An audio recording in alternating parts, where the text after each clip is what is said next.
Hello and good morning friends, welcome to the CEC-UGC live lecture. Dear friends, we would like to share with you that from today onwards we are starting a new series, and this series is on history of literary criticism. Because this is the first session in the series, we would like to share that in this first very lecture we would be talking on Hellenic criticism, and for this discussion we have once again with us in our studios Professor Bhim Singh Dahiya. Professor Bhim Singh Dahiya is a renowned academician. He is a professor of English, as well as we would like to share that he is formerly Vice Chancellor of Kurukshetra University. He has authored numerous books, among which History of Literary Criticism is one. So let's welcome Professor Bhim Singh Dahiya, and let's try to grab more and more information on Hellenic criticism. Hello sir, welcome to the EduSet lecture. Thank you. Well, we begin the history of criticism, English criticism we are concerned with, but English criticism comes very late in the day. It can be said to have started in the 16th century, but in Europe for over 2000 years literature and criticism had been there, especially in Greece and Rome. It was known by Rome, not by Italy, in ancient times. So Greco-Roman. If we are looking for the background to English criticism, its heritage, then we shall have to go back to the Greco-Roman period of ancient times. The very first phase or period of literary criticism is known as Hellenic criticism, which was Greek essentially. So the fountainhead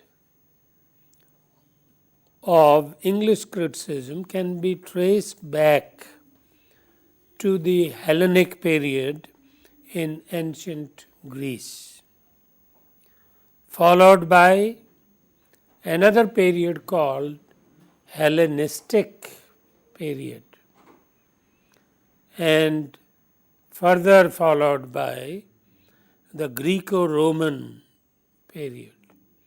So these three periods are important for the background to English literary criticism.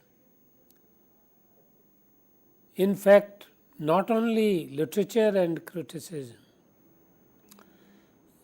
the civilizational and cultural development of England all of these derive from the Greco-Roman sources, because Greek as well as Roman civilizations were the most ancient in Europe. England and France, they are important in the modern period, not before that. In the older times, it is the Greece and Rome. So we shall begin with the Hellenic period of literary criticism, which is primarily Greek. So I repeat, the fountainhead of English literary criticism can be traced back to the Hellenic period in ancient Greece, followed by the period called the Hellenistic, and then finally in the ancient times the Greco-Roman period. So today we shall try to detail or go into detail the first phase, the Hellenic period of literary criticism. We'll do that. Athens was the capital city of Greece in ancient times, Athens. This was the center of criticism as well as literature, with Plato and then Aristotle teaching and propagating their views on literature and literary criticism. Whereas Plato theorized about what literature ought to be, Aristotle did theorize about what literature is. The former one, what literature ought to be, is called the normative view. Normative, Normative, the normative view of criticism, where you are looking for the ideal, what it should be like. And the latter one is called the descriptive. So these two, normative and descriptive modes of criticism, you find in ancient times in Plato and Aristotle. These two, in fact three, the first philosopher in Greece was Socrates. And Socrates' disciple, student, you may say in modern language, was Plato. And Plato's disciple was Aristotle. So these three put together constitute the ancient Greek philosophy. And it is the time of Plato and Aristotle, which we call Hellenic period in Greek literature and literary criticism. So we'll be dealing with the Hellenic period today, of taking up Plato first and then Aristotle. If you remember, Plato wrote his Republic and Dialogues. These are two famous books by Plato. In the Republic, one of the remarks relevant for us he makes is that in his ideal republic, the kind of state there ought to be, what kind of governance, who should be rulers, so on and so forth. That is what the Republic is. In a way, the first Western document on the state, the nature of the state, the governance of the state, both are covered in Plato's The Republic. And surprisingly, in that ideal republic, Plato says the poets will have no place. They will be banished. Their entry will be banned into the republic. Today it sounds very surprising. But then in those times, when the philosophy was ideal and idealistic, setting up an opposition between mind and heart. The thinking with Socrates, Plato, and even Aristotle. Aristotle, of course, modified it a good deal. With the first two, Socrates and Plato, the thinking was that mind stands for reason. Mind is rational. It thinks rationally, logically. But then heart is full of feelings and emotions. And emotions are unruly, uncontrolled, and hence the problem. Therefore, it is necessary to put a check on feelings and emotions. And that has to be done by the mind. So it is this sort of thinking which goes into the writings of Socrates and then of Plato and finally of Aristotle. So these three ancient Greek thinkers, very closely related to each other, are not so closely related in their thought. There are vital differences between, say, Socrates and Plato, Plato and Aristotle. So we will go into what Plato has to say about poets, about literature, because our concern is literature and literary criticism in particular.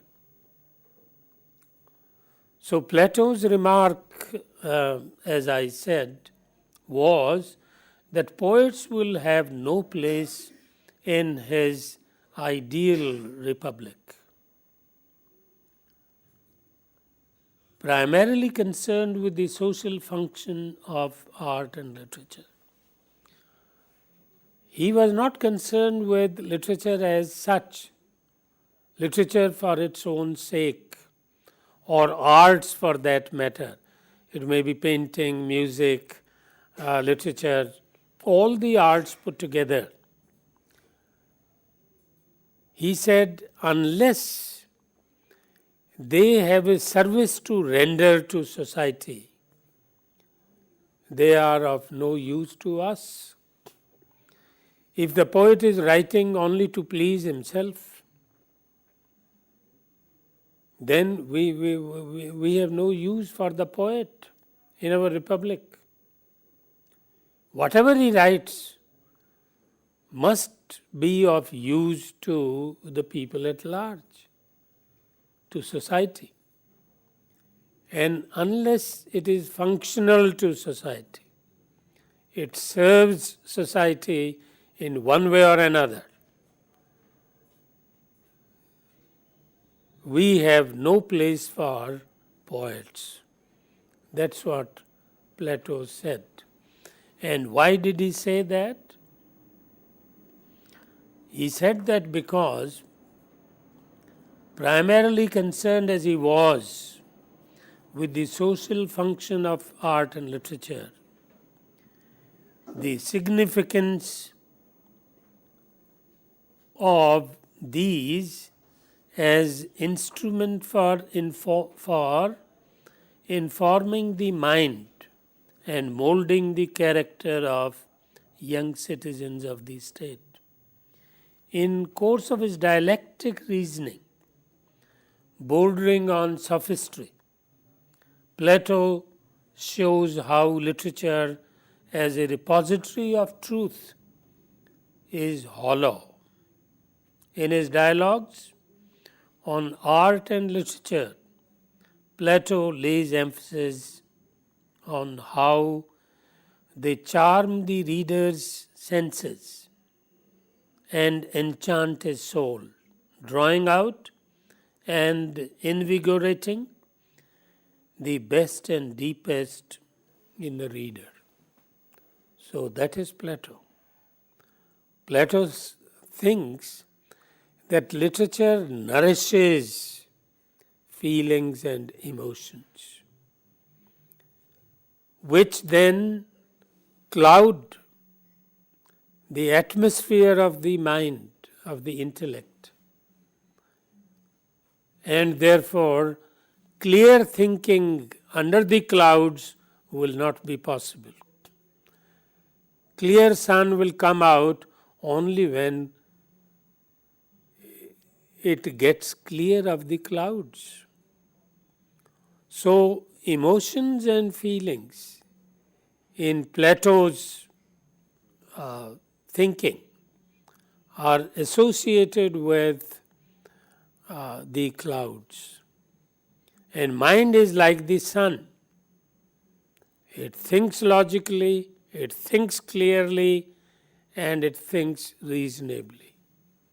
Because reason is the guiding force of the mind, whereas emotions go by feelings and so on. Another objection that Plato had to literature and to arts in general, including painting, music, etc., that they are twice, and in some cases thrice, removed from the truth, from reality. For Plato, reality was ideas, abstractions. If there is a table, there is first an idea of the table, what a table ought to be, or what a chair ought to be. That is, has 4 legs and a seat and a back. So this is an idea. So idea put into practice, you have concrete form of the chair, which means the concrete form is an imitation of the abstract form. So for Plato, the abstractions, the ideas are the reality, the truth. Whereas this practical world that we have, the physical world that we have, this is an imitation of the real one, the abstract one. Then comes the artist. It may be the poet or any other artist who imitate the life there is on earth, this physical life. So physical life itself is an imitation of the abstract ideas, and then what the artist is producing as a painting or a poem or a novel in fiction, he is imitating the physical world. So twice removed from reality. First removal is in the creation of the physical universe. Second removal is in the imitation of that physical world or universe. So it is on this line of thinking that Plato called literature and arts twice removed from reality. Hence, they are not authentic, they are not true, they are mere imitations. And imitations cannot be perfect, cannot be flawless. There has to be some flaw, some shortcoming here and there, and therefore he underrates literature and arts. And calls them twice removed from reality. So that is what Plato did.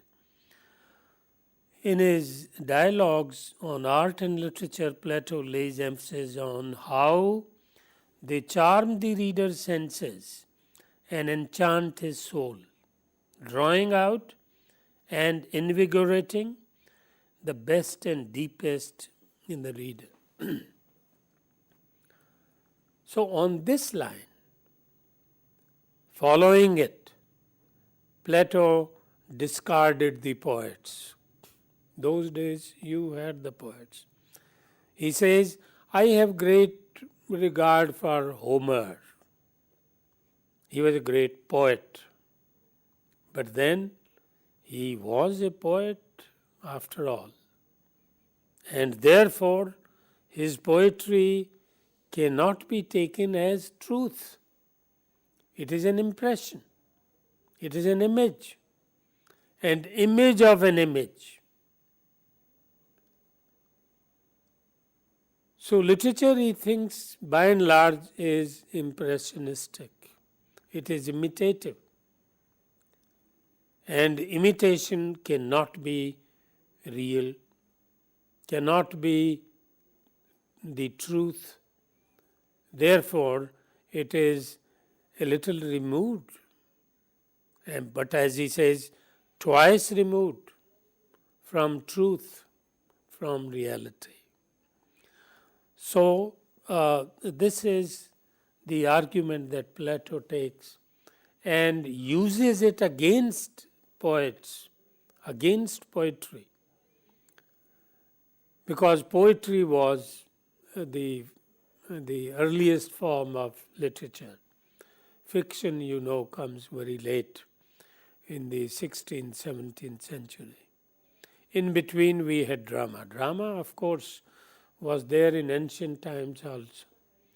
Greek dramatists, Sophocles, Euripides, they were there in the time of Aristotle itself, and in fact before Aristotle, in Plato's time, in Socrates' time, there were the dramatists.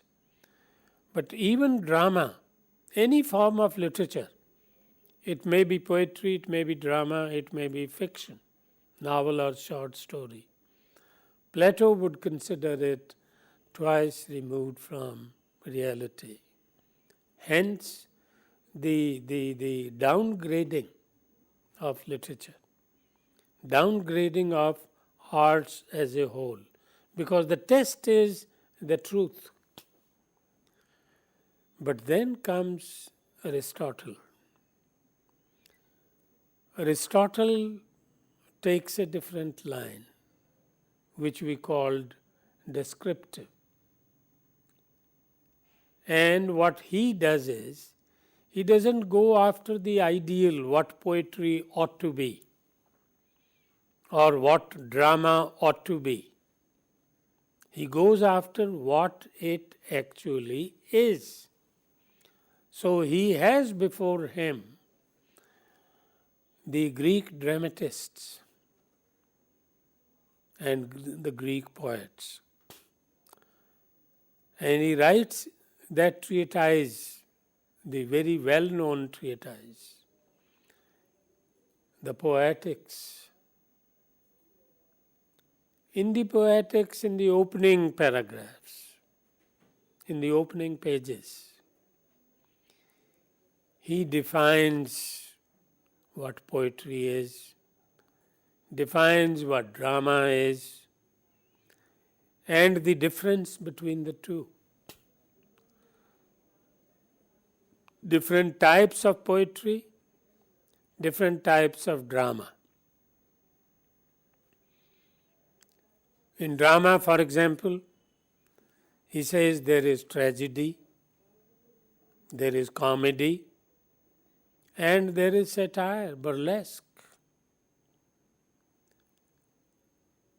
And whereas the tragedy deals with the fall of a man from the position of happiness to that of misery or unhappiness. Comedy reverse. It ends in happiness.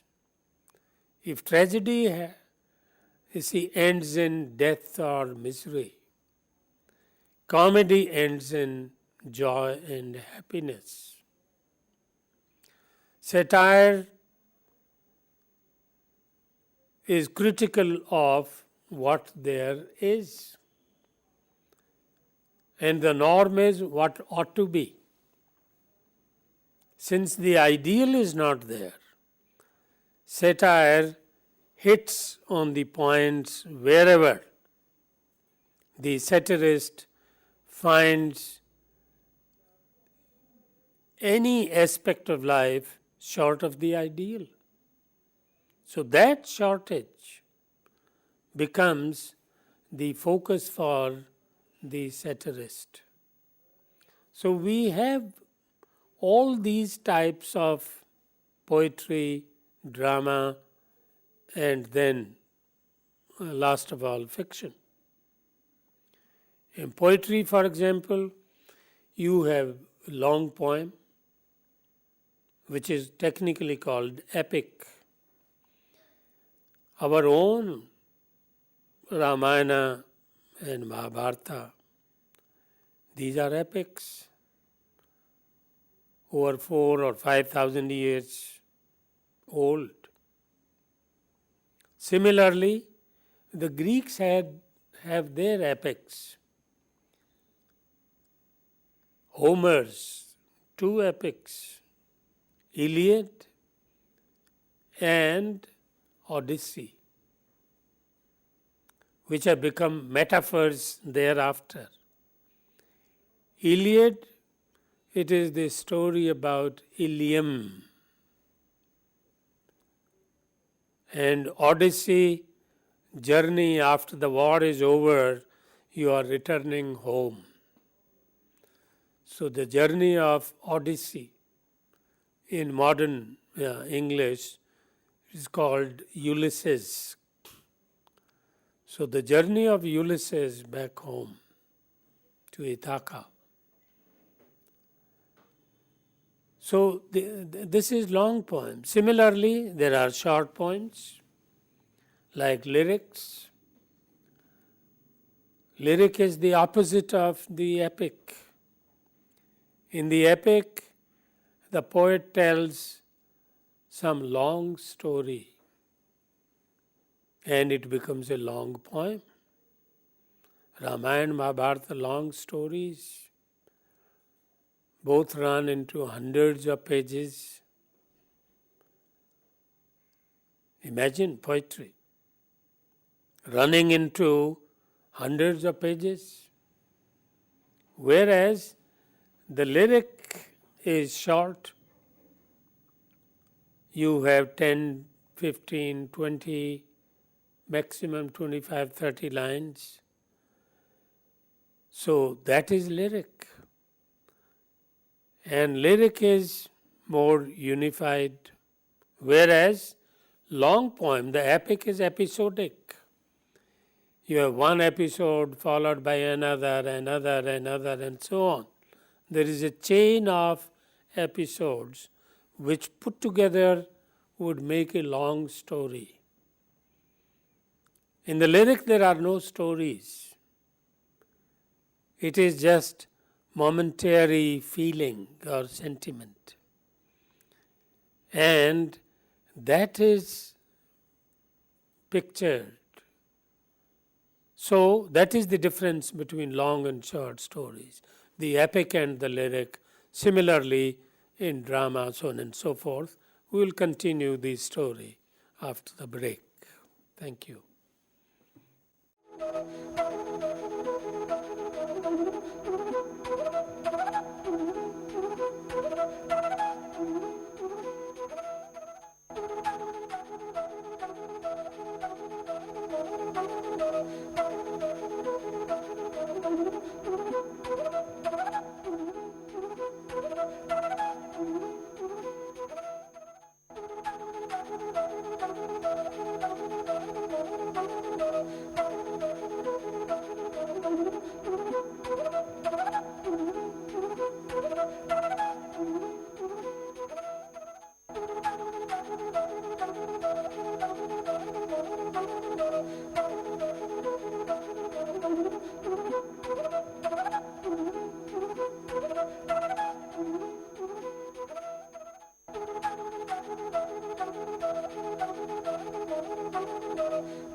Well, to resume the story we were talking about, this was the Hellenic period we discussed, where mainly we have Aristotle and Plato, and before them, of course, Socrates, writing about or talking about literature and arts in general.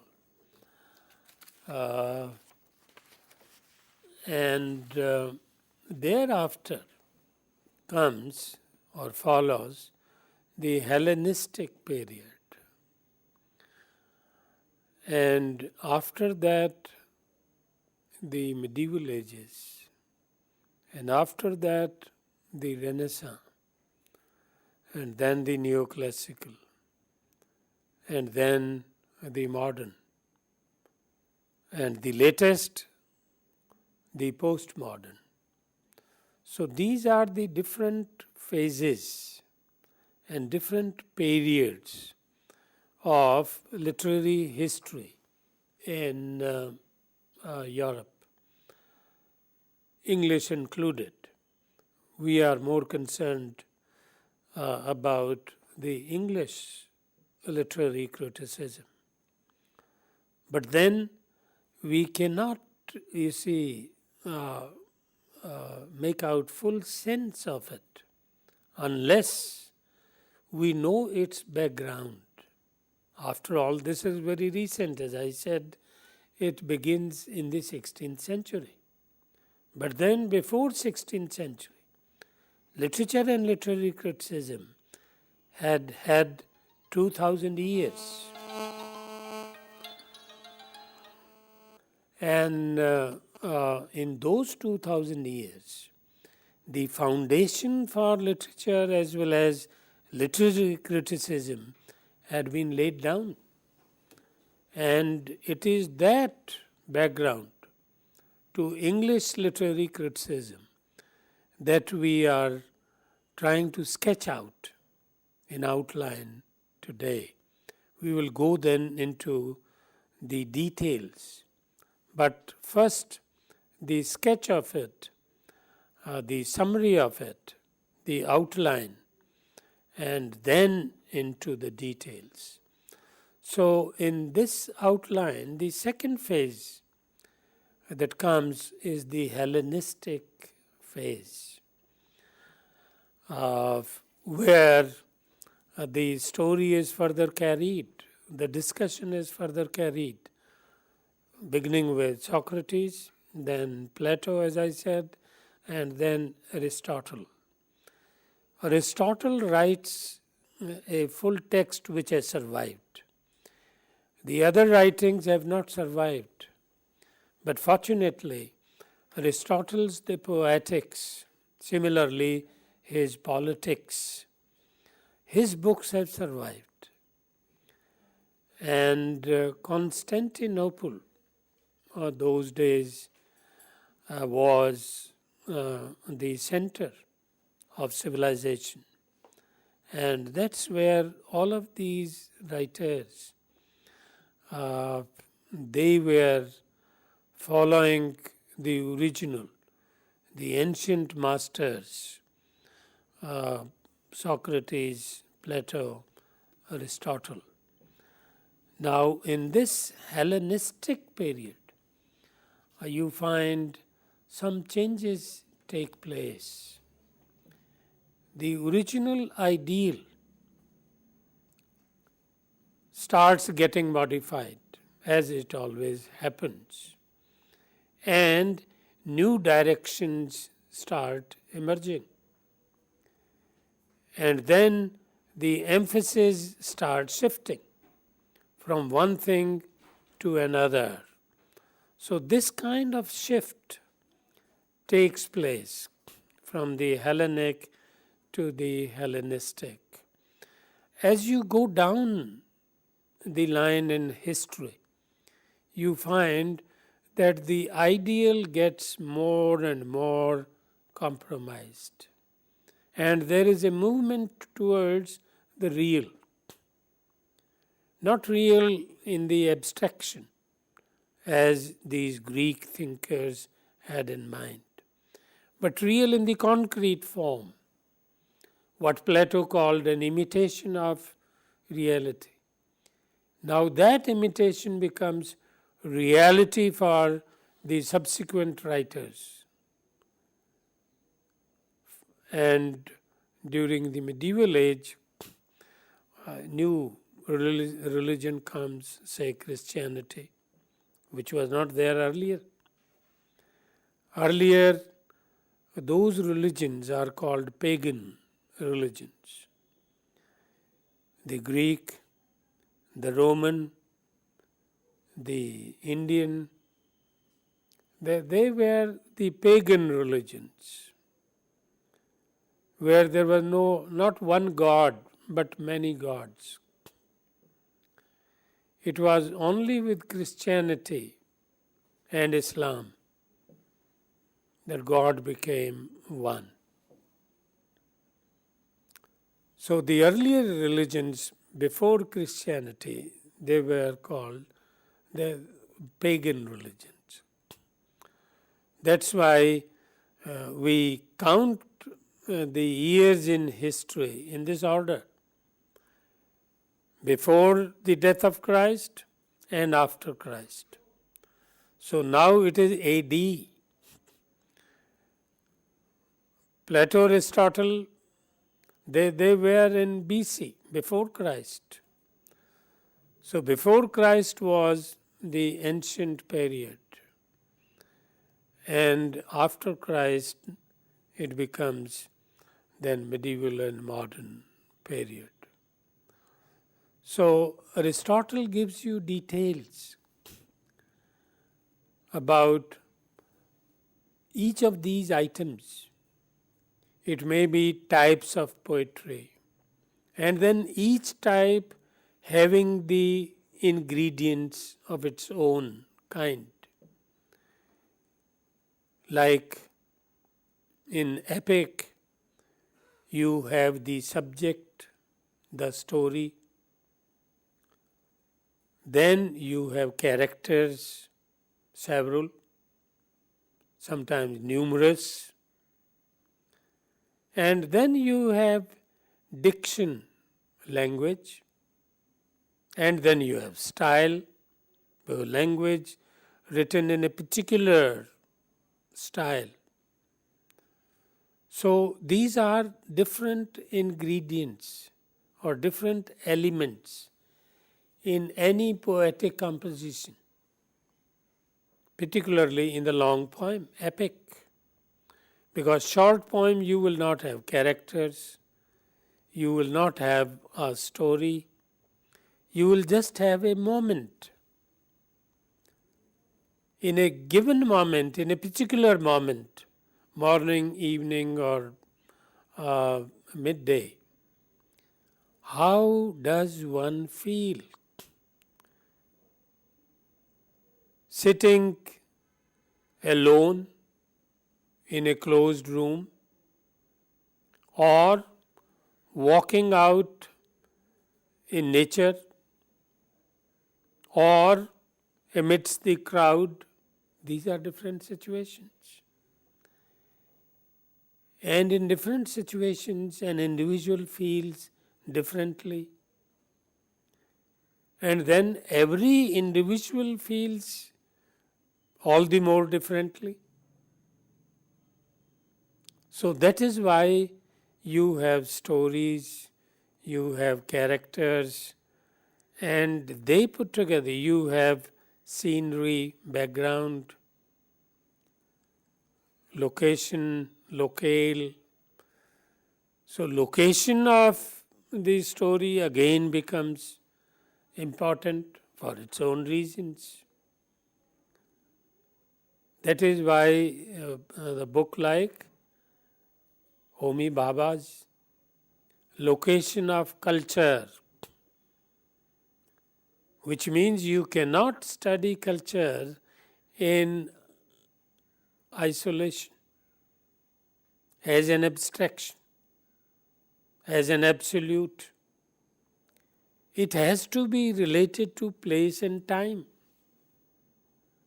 That's when it becomes a concrete history.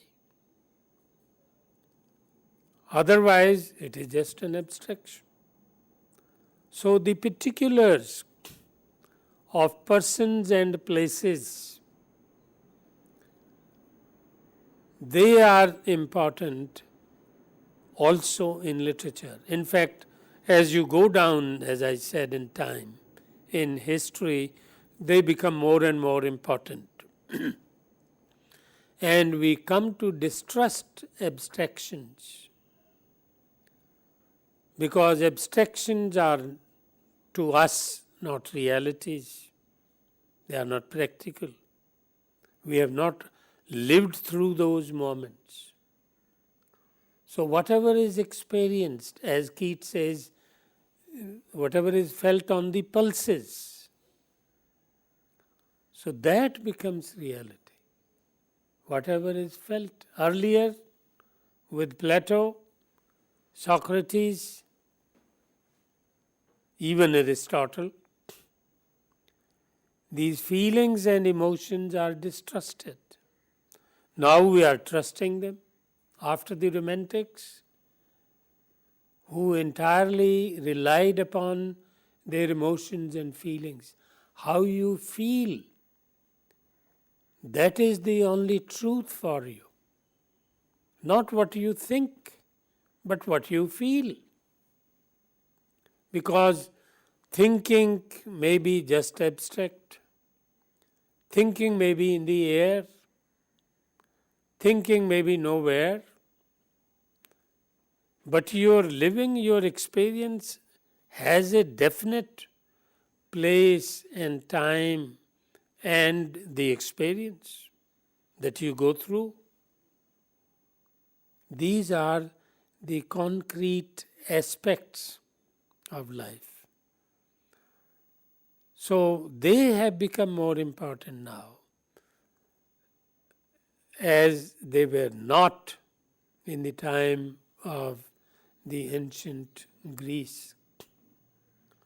So that is the journey from the ideals to the practicals, from the abstract to the concrete, and more reliance on the experience rather than the idea.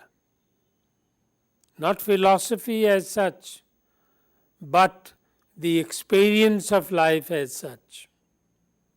It's a complete reversal of the ancient into the modern. In between is the medieval. So we divide history in these three phases: the ancient, the medieval, and then the modern.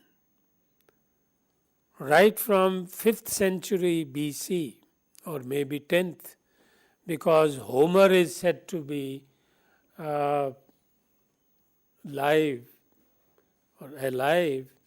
in the 10th century, 8th to 10th. Nobody knows precisely or exactly when he lived and wrote. But roughly between 8th century and 1000 BC, which makes 3000 years today. So Homer wrote in that period.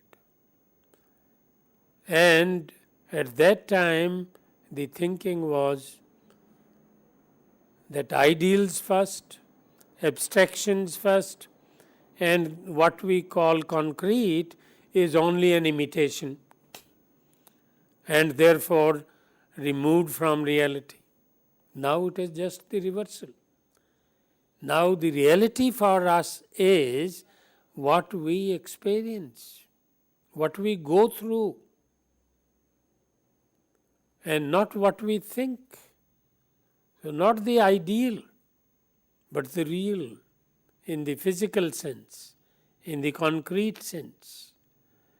That has replaced the ideal. So the age of idealism is gone. that belongs to the past, ancient times. As you come to the medieval, there is a compromise, there is an in-between stage, in between the ideal and the practical. And from medieval to the modern, when you reach the present age, then it is complete reversal. The ideal is replaced by the practical, and ideal is distrusted. You don't trust it because you have not experienced it. Only what has been experienced, only what has been gone through, that alone is trusted and believed, and therefore acquires the title of reality and truth. So truth is not the ideal. Truth is what you really experience, what you go through. So that is how meanings change, emphases change in the history of mankind. And these very things modify civilizations, modify cultures. And what you have in arts, in literature, is the depiction of these very civilizations and cultures. So, in a way, literature also imbibes history. It moves parallel, it follows, it moves along civilization. So, arts and literature, after all, are a product of culture, product of civilization. From civilization comes culture, and from culture come arts, sciences also. So, these differences we must make out and must understand them as they are. For example, you cannot confuse culture with civilization. Similarly, you cannot confuse idea with experience. These are two sets of different things, and they have to be understood as such. And thinking keeps changing. In fact, no two people or persons think alike. Even within the same family, no two persons will be similar or alike. They have their individualities, and literature acknowledges this. Your idealism does not. In idealism, the entire mankind is man, at best man, woman. So there are generalizations in those ideals. But now we distrust generalizations. We believe the practical, the experience, the individual, and not the general and the ideal, but the particular and the practical. So, general and ideal replaced by practical and by particular. Particular rather than general, and practical rather than ideal. That is the journey from the ancient to the modern. In between was the medieval, where there was the middle stage, 50-50. 50% idealism, 50% practical, but now 100% practical. Whatever is theoretical, whatever is idealistic, that is distrusted. So, Socrates, Plato, Aristotle, these Greek writers, they come in ancient times, the first phase of human history. And in that phase, they are trying to make sense of what we mean by arts and what is the difference between one art and another art, and what are the different elements within the same art, within the same form. It may be epic or lyric. And as we were talking about, whereas the epic is a long story with several and numerous characters, several and numerous episodes. You see on the television, you see epics going on. Mahabharata, for example, has been going on for years. And every week or every second day, you have an episode. So, episode also is, in a sense, complete by itself. At the same time, it is a fragment of a whole. It is a part of a whole, which is the long story or long poem. Call it an epic. So, every individual episode has its own completeness. At the same time, when it is fitted into the long story, then it becomes a part. It does not remain a whole. So, the part and the whole, they have to be fitted into each other. Whole is larger, part is smaller.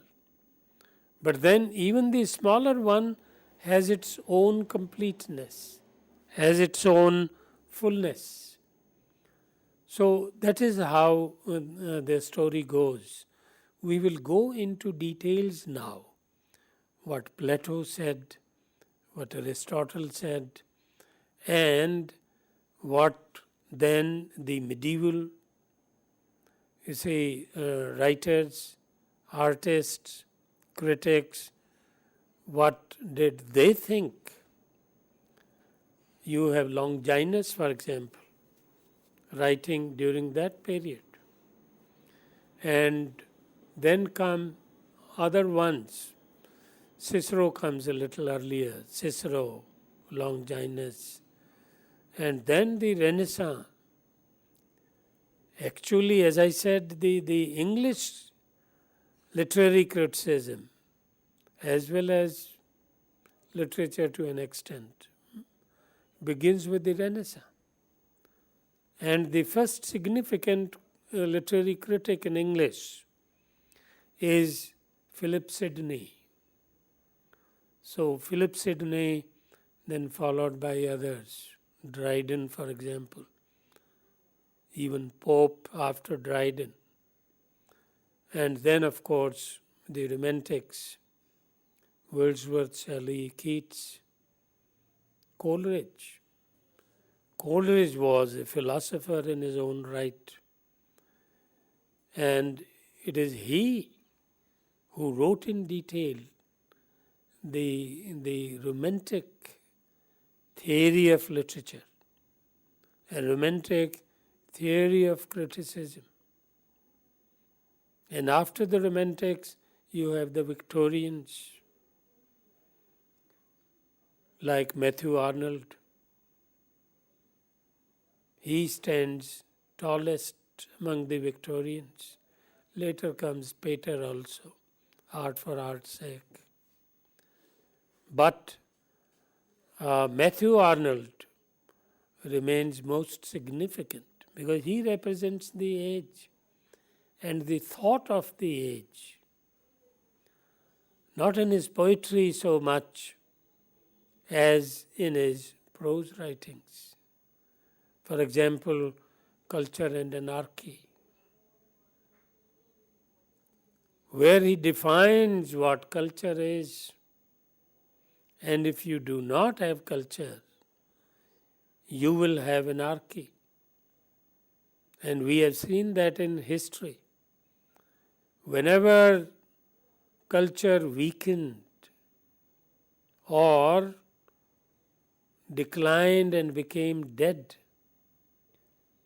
then the devastation came, destruction came, world wars came. So that happens. So Matthew Arnold has a good deal to give us, and we have a good deal to learn from him. And his definition of culture is not what we commonly follow today. Unfortunately, we follow a very narrow outlook on culture. We have over 3,000 communities in this country. So if you attach culture to community, if you attach culture to the physical life, the kind of customs, ceremonies you observe and so on, then you are holding a very narrow and in fact dangerous view of culture. If we follow that, we cannot say that we have an Indian culture. We have 3,000 and more cultures then.